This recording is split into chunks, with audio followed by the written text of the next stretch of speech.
So, you ready to do that now? Yeah, I guess we are. Okay. Was well received. F. Scott Hemingway, I mentioned that. And he's quite a writer.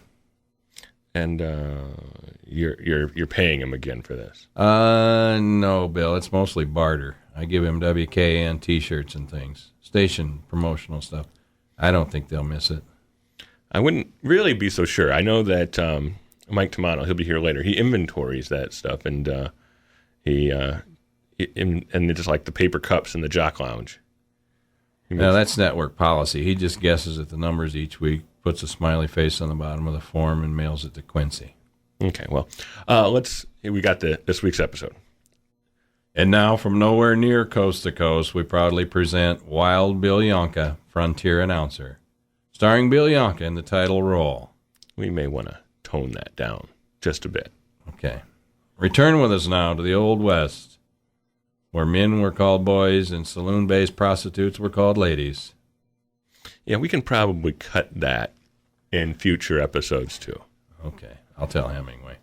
As you recall, last week, Bill was asked to announce a gunfight in Chili Cook-Off. The cook-off went as planned, except for some flu-like symptoms the next day, but the gunfight never took place. One of the participants, Grover Waco Brown, accidentally shot himself, putting on his gun belt that morning. The fatal shot ended Bill's dilemma as to whether or not it was morally correct to be part of such an event. But as a Frontier announcer, Bill was not off the hook.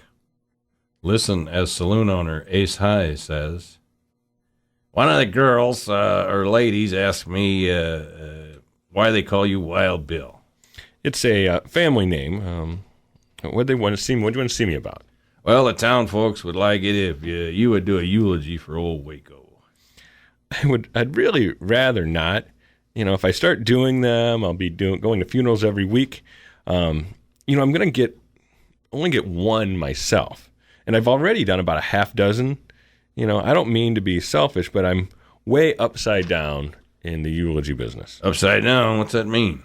Oh, yeah. It's a new word I'm working on to describe situations like when you owe more on your horse than what the livery man wants to give you on trade. Stuff like that. You know what I mean? You're always looking to the future, Bill. I got to give you that. But I sure hope you will reconsider. Did I mention there will be free beer? Well, what time is it you need me there at the services? Tomorrow at noon. Okay. That should give me enough time to have some biographical information on Mr. Brown. You want to sound like you knew him. You don't want to... Yeah, do you know somebody I can talk to? One of the dance hall gals, ladies, knew him quite well. I'll have her come and talk to you. Okay. The next day now, and Bill is about to speak at the memorial service for Grover Waco Brown. Ace High, the owner of the Fat Chance Saloon, Dance Hall, Gambling Emporium, and Funeral Parlor, approaches Bill and asks, "Are you ready, Wild Bill?" Sort of. Ace, I talked to that dance hall girl. Lady? Yeah. So I talked to her about, a half hour or so, and she told me all she knew about Waco. But he doesn't seem like a very nice guy. Well, just talk about his good side and play down the other stuff. So you want me to put a positive spin on his scrapes with the law? What? Well, a spin. You going to do rope tricks at a funeral? No, rope spin. Well, not rope tricks. It's a spin is another one of those words I'm working on. Oh, I get it, like varnishing a turd. Oh, goodness. I guess you could put it that way. Just do your best, Bill. I'll introduce you. Okay? Okay. All right. Hey, y'all settle down now. Take a seat. Montana, get away from that buffet table. Quiet down now. Bill is here to say a few words about our departed friend. Bill? Folks, I didn't know Waco very well. I know he worked at the Bar X Ranch north of town. I'd like to thank them for sponsoring the buffet. I see Old Cookie has womped up a mess of ribs. Waco punched cattle at the Bar X for the last 5 years. Sometimes the cattle punched back, I guess. I'll be glad when we get a new frontier dentist. Waco was born somewhere in Texas, I'm told, but little is known about his early life. The boys at the ranch say he was an average worker, a so-so poker player, and a lousy drinker. He came to town. The bartenders and the ladies say he always paid his bills. He will be missed. I am told he has one of his last wishes was that in lieu of flowers, donations should be made to the Dance Hall Ladies Retirement Fund. According to Louise, that was a cause close to his heart.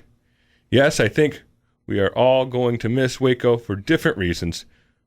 What none of us want to miss is the free beer. So thoughtfully provided to us by the Fat Chance Saloon and its owner, Ace High. So in conclusion, I'd like to say amen and drink up. Thank you.